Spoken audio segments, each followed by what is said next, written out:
Hey everybody, this is Isha. I want to do a series on teaching Japanese on YouTube, so I hope you all enjoy and I hope you all look forward to it. So today's lesson is going to be on Japanese writing systems. There are three major systems that you should know about. The first one is hiragana, the second one is katakana, and the third one is kanji. The first chart we're looking at is the hiragana chart. Hiragana originally came from Chinese characters, so they're a more simplified version of them, so it's more easier to read and write.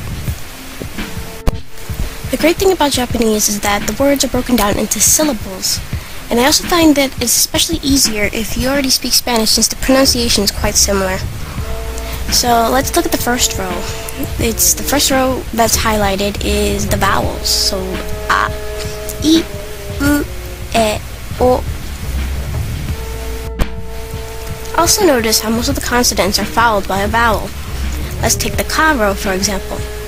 Ka, ki, ku, ke, ko. And it follows suit with sa, shi, su, se, so. I think it's also important to memorize the order of the consonants, because if you were to go into a store and it was alphabeticalized order for books or CDs and such, it would be in the order of a, ka, sa, ta, na, ha, ma, ya, da, wa. And like after a would come I, u, e, o, and after ka would be ki, ku, ke, ko. So just remember the order and it'll be so much easier for you when you go shopping. In Japanese, you'll notice a few sounds missing. Instead of si, it's shi. S-H-I, shi. And there's no ti sound, so it's chi. C-H-I, chi. And there is no tu sound. Instead, it's su. T-S-U, su. It's different from the su sound, su. It's tsu. And there is also no hu sound, so instead it's fu. F-U, fu. Another great thing about the hiragana writing system is that similar sounds can be written similarly as well. All you have to do is add a ten-ten, which is the two lines highlighted next to the ha on the left, or a maru, which is circle, highlighted on the ha to the right. So similar sounds are like ta and da.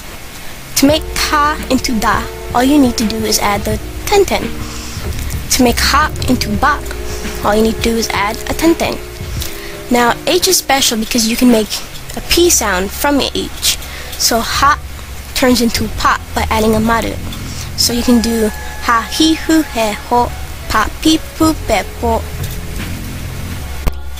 You can see on the box that I highlighted on the left the possible sounds you can make. The ka row can turn into a ga row with a ten-ten. Sa into za, ta into da. And the h row, ha, can turn into ba or pa depending on maru or ten-ten. Also remember here that there are certain sounds that are changed. There is no zi or ti. Instead, they both make the sound ji. J-I-G. As well as there is no du sound. Instead, it's z. Z-U, z. Z-U is not often used. Z, you can see it in verbs like suzuku. Suzuku means to continue. So you don't see it often. That's probably one of the few times that I've seen it. More sounds that you can make in the Japanese language can be made by adding a small ya, yu, or yo. You can add that next to a ki and add a small ya, and you can make the sound kya. Instead of ki, ya, you can put it all together and make a kya. Same thing with a kyu, kyo. So the next chart we're going to be looking at is the katakana chart. Katakana is often used to write foreign words down. So things like country names, foreign names, sometimes even food on menus are written in katakana. There are a few characters in the katakana chart that look quite similar, so try not to get confused. Shi and su have different slopes, and the angle of the ten-ten is quite different. Also notice in te and chi, they might look similar, but the vertical line in chi connects both of the horizontal lines, and the top line is at a slight angle. So, n and no might look similar. Pay attention carefully to the angle of the slope, and the line, the 10, the angle of the 10. Notice how no has no 10. The third writing system I want to go over is kanji. Kanji are Chinese characters that are used in Japanese writing. They won't look all jumbled up together like this all the time. Usually it's only 1 to 3 kanji next to each other, with hiragana in between. Sometimes you'll find furigana, which is hiragana on top of kanji. Like you can see in the first one, we have watashi, which means I or me. The second one there is miru, which is the verb to look or to see. You can see that the kanji has the mi on top, followed by a ru.